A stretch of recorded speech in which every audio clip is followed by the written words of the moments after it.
নমস্কাৰ and welcome to my YouTube channel NKB5668 আপোনালোকক সকলোকে স্বাগতম জনাই আজিৰ টপিকটো মই আপোনালোকক জনাব বিচাৰিছোঁ। আজিৰ টপিকটো হৈছে কেনেকৈ আপোনালোকে শিক্ষা হেতুত ইতিমধ্যে ছাত্ৰ ছাত্ৰীৰ দৈনিক উপস্থিতি আৰু শিক্ষকৰ দৈনিক উপস্থিতি কেনেকৈ কৰা হ'ব শিক্ষা হেতু এপৰ জৰিয়তে সেই বিষয়ে আপোনালোকক ইতিমধ্যে মই আগৰ ভিডিঅ'টোত জনাইছিলোঁ। আজি ভিডিঅ'টিত মই বিশেষকৈ কেইটামান টেকনিকেল ইস্যু যিখিনি আপোনালোকে প্ৰব্লেম ফেচ কৰি আহিছে সেই বিষয়ে আপোনালোকক জনাবৰ কাৰণে এই ভিডিঅ'টো মই বনাইছোঁ। আজিৰ এই ভিডিঅ'টো আৰম্ভ কৰাৰ আগতে মই থুলমূলকৈ আপোনালোকক কেইটামান কথা কৈ ল'ব ওলাইছোঁ যে আপোনালোকে যেতিয়া ষ্টুডেণ্ট এটেণ্ডেঞ্চ দিব বিচাৰিব, ষ্টুডেণ্ট এটেণ্ডেঞ্চ দিবলৈ হ'লে প্ৰথমতে ষ্টুডেণ্ট এনৰোল কৰি ল'ব লাগিব। ইতিমধ্যে যিহেতুকে আপোনালোকে শিক্ষা সেতু পৰ্টেলত আপোনালোকৰ বিদ্যালয়ৰ ষ্টুডেণ্টসমূহ আপোনালোকে এনৰোল কৰিছিলে বা তাত ডাটাখিনি ভৰাইছিলে ষ্টুডেণ্টৰ এগেইনষ্টত। তো এতিয়া শিক্ষা সেতু এপৰ জৰিয়তে আপোনালোকে এটেণ্ডেঞ্চ দিবলৈ হ'লে প্ৰথমতে আপোনালোকে শিক্ষা সেতুৰ আপোনালোকে ষ্টুডেণ্টসমূহ এনৰোল কৰি ল'ব লাগিব। ষ্টুডেণ্ট এনৰোল মানে ষ্টুডেণ্টসমূহৰ এগেইনষ্টত যি তেওঁলোকৰ লাইভ ফটো আপলোড কৰিব লাগিব। তাৰ কাৰণে মই আগৰ ভিডিঅ'টিত আপোনালোকে ইতিমধ্যে জনাইছোঁৱে। আপোনালোকে আগৰ ভিডিঅ'টো চাবৰ কাৰণে মোৰ ডেছক্ৰিপশ্যন বক্সত লিংকটো আছে, তাৰ পৰা আপোনালোকে চাব পাৰিব।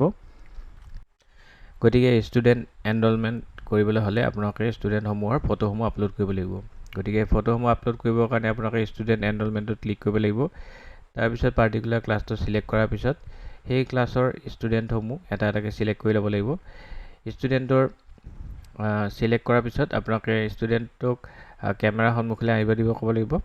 তাৰপিছত ষ্টুডেণ্ট যেতিয়া কেমেৰা সন্মুখত আহিব তেওঁলোকৰ চকু ব্লিংক কৰি থাকিব লাহে লাহে। চকু ব্লিংক কৰি থকাৰ পিছত অট'মেটিকেলি যিটো তেওঁলোকৰ ৰাউণ্ড এটা চিম্বল আছে, তেওঁলোকৰ ফেচৰ চাৰিওফালে এটা ৰাউণ্ড চিম্বল আপোনালোকে ইয়াত দেখিবলৈ পাইছে।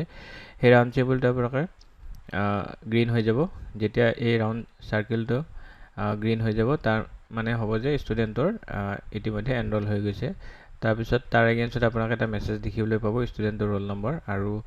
এটা মেছেজ এটা দেখিবলৈ পাব, স্ক্ৰীনত দেখিবলৈ পাইছে আপোনালোকে মেছেজটো। তাৰপিছত ষ্টুডেণ্টৰ এগেইনষ্টত ইয়াত একচেপ্ট কৰি ল'ব লাগিব। একচেপ্ট কৰাৰ পিছত আপোনালোকে ইয়াত যিটো ডাটা বা যিটো ৰেকৰ্ড সন্নিৱিষ্ট হৈ গ'ল সেইটো চিংক্ৰনাইজ কৰি ল'ব লাগিব। চিংক্ৰনাইজ কৰাৰ পিছত অট'মেটিকেলি এইটো এনৰোল ছাৰ্ভাৰলৈ গুচি যাব। এনৰোলমেণ্টটো যেতিয়া চিংক্ৰনাইজ হৈ যাব ছাৰ্ভাৰৰ লগত, তাৰপিছত নেক্সট ষ্টেপত আপোনালোকে ষ্টুডেণ্টৰ এটেণ্ডেঞ্চ দিব পাৰিব। এতিয়া ষ্টুডেণ্টৰ এটেণ্ডেঞ্চ দিবলৈ হ'লে আপোনালোকে ষ্টুডেণ্ট এটেণ্ডেঞ্চত ক্লিক কৰিব লাগিব। ষ্টুডেণ্ট এটেণ্ডেঞ্চত ক্লিক কৰাৰ পিছত পাৰ্টিকুলাৰ ক্লাছ এটা ছিলেক্ট কৰি ল'ব লাগিব, যিটো ক্লাছৰ আপোনালোকে এটেণ্ডেঞ্চ ল'ব বিচাৰিছে। তাৰপিছত আপোনালোকে ইয়াত যিটো গ্ৰুপ আইকন দেখিছে, এই গ্ৰুপ আইকনত ক্লিক কৰিব লাগিব। তাৰপিছত আপোনালোকে ইতিমধ্যে জানে যে যিকোনো এটা অপশ্যনত আপোনালোকে এটেণ্ডেঞ্চ ল'ব পাৰিব। আপোনালোকে যদি পৰ্ট্ৰেইট অপশ্যনটো বিচাৰে তেতিয়াহ'লে পৰ্ট্ৰেইট অপশ্যনত গৈ পেলাই এটেণ্ডেঞ্চ ল'ব, নহ'লে আপোনালোকে লেণ্ডস্কেপত গৈ পেলাই আপোনালোকে এটেণ্ডেঞ্চ ল'ব পাৰিব। পৰ্ট্ৰেইটত গৈ পেলাই আপোনালোকে এটেণ্ডেঞ্চ ল'বলৈ হ'লে প্ৰথমতে ষ্টুডেণ্টজনৰ কেমেৰা ফ্ৰণ্টলৈ আহিবলৈ ক'ব লাগিব। তাৰপিছত তেওঁলোকৰ যিটো ইয়াত চাৰ্কুল আছে ব্লু কালাৰৰ চাৰ্কুলটো, তেওঁলোকৰ আই যেতিয়া ব্লিংক কৰি থাকিব অট'মেটিকেলি এইটো গ্ৰীণ হৈ যাব আৰু তেওঁলোকৰ যি নাম তেওঁৰ নামটো ইয়াতে স্ক্ৰীনত দেখিবলৈ পাব। তাৰপিছত আপোনালোকে নেক্সট ষ্টুডেণ্টৰ ওচৰলৈ যাব। ছেম প্ৰচেছত গৈ পেলাই আপোনালোকে ষ্টুডেণ্টৰ চকু ব্লিংক কৰিবলৈ ক'ব কেমেৰা সন্মুখত। তাৰপিছত অট'মেটিকেলি এইটো ব্লু কালাৰৰ চাৰ্কুলটো গ্ৰীণ হৈ যাব আৰু অট'মেটিকেলি সেই ষ্টুডেণ্টজনৰ নামটো আপোনালোকে স্ক্ৰীনত দেখিবলৈ পাব। তাৰপিছত আপোনালোকে প্ৰচিড বাটনত ক্লিক কৰিব বা তাৰ আগতে যিমানখিনি ষ্টুডেণ্ট আছে সেইখিনি আপোনালোকে এটেণ্ডেঞ্চটো দি ল'ব। তাৰপিছত প্ৰচিডত ক্লিক কৰিব। প্ৰচিডত ক্লিক কৰাৰ পিছত অট'মেটিকেলি এইটো এটেণ্ডেঞ্চটো গুচি যাব। এতিয়া আজিৰ ভিডিঅ'টো মই প্ৰস্তুত কৰি উলিওৱাৰ মেইন কাৰণটো হৈছে আজিৰ ভিডিঅ'টোত আপোনালোকক মই কেইটামান যি টেকনিকেল প্ৰব্লেম আপোনালোকে ফেচ কৰি আহিছে সেই টেকনিকেল প্ৰব্লেমকেইটাৰ বিষয়ে আলোচনা কৰিবৰ কাৰণে আজিৰ এই ভিডিঅ'টো বিশেষকৈ বনোৱা হৈছে। তো প্ৰথমতে আপোনালোকৰ যিটো সমস্যাৰ বিষয়ে জনাব বিচাৰিছোঁ সেইটো হৈছে, আৰু লগতে মই ইয়াৰ চলিউশ্যনটো আপোনালোকক জনাম। ইয়াত এটেণ্ডেঞ্চৰ সময়ত যি প্ৰব্লেম হৈছে সেই প্ৰব্লেমৰ ওপৰত মই আলোচনা কৰিব বিচাৰিছোঁ। এতিয়া আপোনালোকে ইয়াত দেখিবলৈ পাইছে যে পৰ্ট্ৰেইট এটেণ্ডেঞ্চ ইছ্যু। প্ৰথমতে মই পৰ্ট্ৰেইট এটেণ্ডেঞ্চ ইছ্যুৰ কথা ক'ব বিচাৰিছোঁ। ইয়াতে আপোনালোকে দেখিছে এটা ৰেড চাৰ্কুল আহি আছে এখন ফটোৰ এগেইনষ্টত, আৰু যেতিয়া এই ৰেড চাৰ্কুল আহে এইটো কাৰণটো হৈছে কি যদিহে enrolment is not done properly, যদিহে এনৰোলমেণ্টটো প্ৰপাৰলি কৰা হোৱা নাই, যদি কিবা কাৰণত যদি ষ্টুডেণ্টৰ এনৰোল কৰিবলৈ যাওঁতে প্ৰপাৰলি যদি কামখিনি হোৱা নাই তেতিয়াহ'লে ষ্টুডেণ্টৰ এগেইনষ্টত এনেকৈ ৰেড কালাৰ হৈ যাব পাৰে। তো তাৰ কাৰণে চলিউশ্যন এটা দিছে। চলিউশ্যনটো হৈছে কি once uninstall the app and reinstall it again from your Play Store. তো প্ৰথমতে আপোনালোকে এইটো আনইনষ্টল কৰি ল'ব লাগিব শিক্ষা সেতু এপটো আনইনষ্টল কৰাৰ পিছত আকৌ ৰিইনষ্টল কৰিব লাগিব এইটো প্লে ষ্টৰত গৈ পেলাই আপোনালোকে লেটেষ্ট ভাৰ্চনটো আপোনালোকে ডাউনলোড কৰিলে হ'ল তাৰপিছত আপোনালোকে এনৰলমেণ্ট স্ক্ৰীনটো ওপেন কৰিব তাৰপিছত wait until the download gets completed and then try যেতিয়ালৈকে এইটো প্ৰচেছ চলি থাকিব মানে ডাউনলোড হৈ থাকিব ইয়াতে দেখিছে এনেকুৱা এটা মেছেজ আহিব তো ডাউনলোডটো কমপ্লিট হ'ব লাগিব তো ডাউনলোডটো কমপ্লিট হোৱাৰ পিছত অট'মেটিকেলি এইটো ছল্ভ হ'ব বুলি কোৱা হৈছে তাৰপিছতে সলিউশ্যন আৰু এটা দিছে if enrolment is not done properly যদি এনৰলমেণ্টটো প্ৰপাৰলি কৰা হোৱা নাই তেতিয়াহ'লে কি কৰিব লাগিব তেতিয়াহ'লে আকৌ ষ্টুডেণ্ট লিষ্টিঙত যাব লাগিব আৰু বিচাইড দি ষ্টুডেণ্ট নেমৰ ওচৰত আপোনালোকে এটা একশ্যন বাটন দেখিবলৈ পায় সেই একশ্যন বাটন আপোনালোকে ক্লিক কৰিব কৰি পেলাই আকৌ ৰি-এনৰলমেণ্ট কৰিব তো ৰি-এনৰলমেণ্ট বাটনত ক্লিক কৰাৰ পিছত আপোনালোকে ৰি-এনৰল কৰিব তাৰপিছত আৰু এইটো এপ্ৰুভ কৰিব লাগিব কনচাৰ্ণ চিআৰচিজনে ক্লাষ্টাৰ লেভেল পাছৱৰ্ড বা তেওঁলোকৰ ক্লাষ্টাৰ লেভেল লগ ইন কৰি পেলাই তেওঁলোকে এইটো এপ্ৰুভ কৰি দিব লাগিব এতিয়া আহিছোঁ লেণ্ডস্কেপ এটেণ্ডেঞ্চৰ issue so' if the name below the box doesn't appear it is because of non-availability of the group date or else if the enrollment is not done properly so যদি তেনেকুৱা হৈ আছে যে আপোনালোকৰ যিটো লেণ্ডস্কেপ মোডত যেতিয়া আপোনালোকে এনৰল কৰিব বিচাৰি এটেণ্ডেঞ্চ ল'ব বিচাৰি আছে তেতিয়া যিটো ইয়াত বক্স আহে নেমৰ এগেইনষ্টত যিটো ফেচৰ চাৰিওফালে এটা বক্স এটা আহিব স্কুৱেৰ বক্স এটা আহিব তো সেই বক্সটোৰ এগেইনষ্টত যদি তলত নামকেইটা যদি শ্ব' নহয় তেতিয়াহ'লে আপোনালোকে কি কৰিব লাগিব তো ইয়াতে অপশ্যন এটা দিছে uninstall the app then reinstall again from the play store তাৰপিছত এনৰলমেণ্ট স্ক্ৰীনত গৈ পেলাই wait until the download gets completed যেতিয়ালৈকে ডাউনলোডটো কমপ্লিট নহয় তেতিয়ালৈকে ৰৈ দিব কৈছে তাৰপিছত যদিহে not done properly solution if enrolment not done properly যদি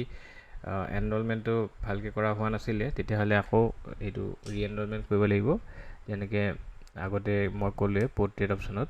তো সেইটো কাৰণে আপোনালোকে ষ্টুডেণ্ট নেমৰ ওচৰত যিটো একশ্যন বাটন থাকিব তাতে ক্লিক কৰিব ৰি-এনৰলমেণ্ট কৰিব আৰু ৰি-এনৰলমেণ্ট হোৱাৰ পিছত এইটো ক্লাষ্টাৰ লেভেলত কনচাৰ্ণ চিআৰচিজনে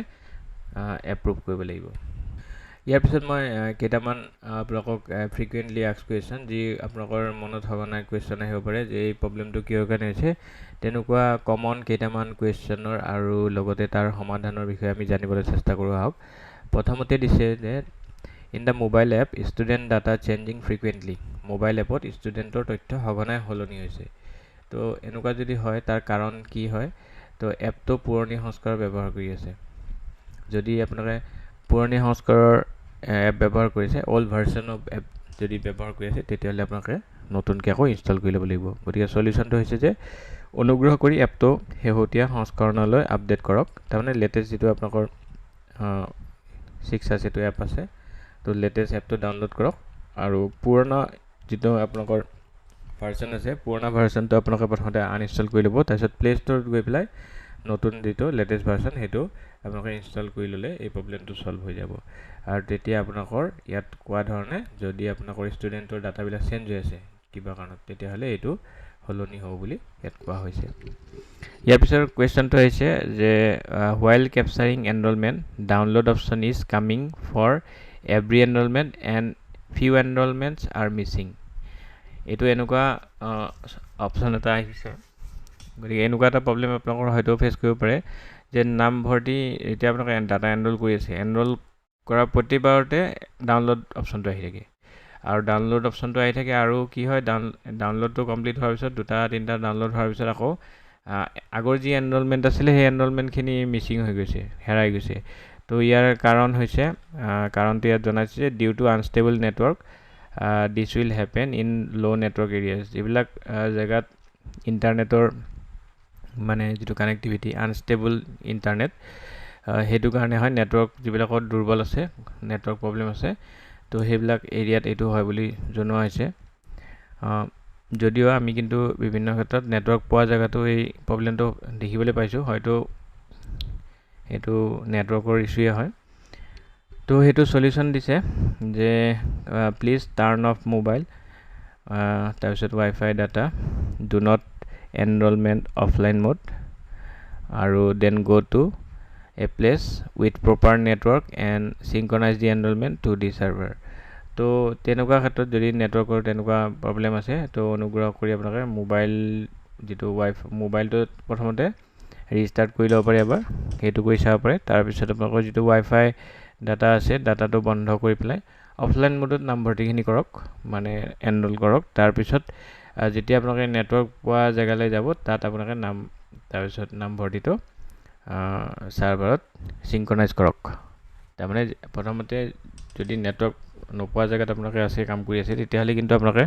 যেতিয়া নেটৱৰ্কৰ ইস্যু থাকিব তেতিয়া ষ্টুডেন্ট এনৰোলমেন্ট কৰিবলৈ গ'লে এই প্ৰবলেম বিলাক আহিব গতিকে আপোনালোকে অফলাইন মোডত যাওক যেতিকে অফলাইন মোডত কৰিবৰ কাৰণে সুবিধা আছে প্ৰথমতে আপোনালোকে ডাটাটো অফ কৰি ল'ব তাৰ আগতে যদি পাৰে এবাৰ মোবাইলটো ৰিস্টাৰ্ট কৰি ল'ব তাৰ পিছত আপোনালোকে ষ্টুডেন্ট এনৰোল কৰি ল'ব ষ্টুডেন্ট এনৰোল কৰা হোৱাৰ পিছত যেতিয়া আপোনালোকে নেটৱৰ্ক পোৱা জেগাত আহিব তাৰপিছত ডাটাটো সিনক্ৰনাইজটো কৰি ল'ব এইটো এটা সলিউশন দিছে তাৰ পিছত নেক্সট কোৱেশ্চনটো লৈ আহিছো on click of student attendance showing wrong number of student or getting download option multiple time তো ছাত্ৰ ছাত্ৰীৰ উপস্থিতি যেতিয়া ক্লিক কৰিব তেতিয়া ষ্টুডেন্ট এটেন্ডেন্সত ক্লিক কৰিব তেতিয়া যেটো নাম্বাৰ অফ ষ্টুডেন্ট এটা ভুল দেখাই আছে আৰু একাধিকবাৰ ডাউনলোড বিকল্প পোৱা গৈছে মানে বাৰে বাৰে ডাউনলোড অপচনটো আহি থাকে তো এইটো কাৰণ হৈছে নেটৱৰ্কৰ ইস্যু ইয়াতে যেটো জনাইছে কাৰণটো হৈছে নেটৱৰ্ক যদি ফ্লাকচুৱেট কৰি থাকে আনষ্টেবল নেটৱৰ্ক হয় তেনেকুৱা এৰিয়াটো এই প্ৰবলেমটো হ'ব পাৰে তো হেতু কাৰণে সলিউশন দিছে যে please do the clear cache go to a place with good internet click on student attendance app will download all the student files to the mobile তো হেতু কাৰণে কি কৰিব দিছে যেটো আপোনাৰ কেছে ডাটা আছে ক্লিয়াৰ কেছে কৰিব দিছে আৰু ভাল ইন্টাৰনেট পোৱা জায়গালৈ গৈ পেলাই তাত ষ্টুডেন্টৰ এটেন্ডেন্সটো ক্লিক কৰিবলৈ কৈছে আৰু যদি এপটোৱে ছাত্ৰ ছাত্ৰীৰ মোবাইলটো ডাউনলোড কৰা অপচনটো যদি বাৰে বাৰে আহি থাকে আৰু ইয়াৰ পিছত যেতিয়া app will download the student file to the mobile ইয়াৰ পিছত এপে মানে যেটো শিক্ষা সেতু এপ আছে সকলো ছাত্ৰ ছাত্ৰীৰ ফাইল মোবাইলত ডাউনলোড কৰিব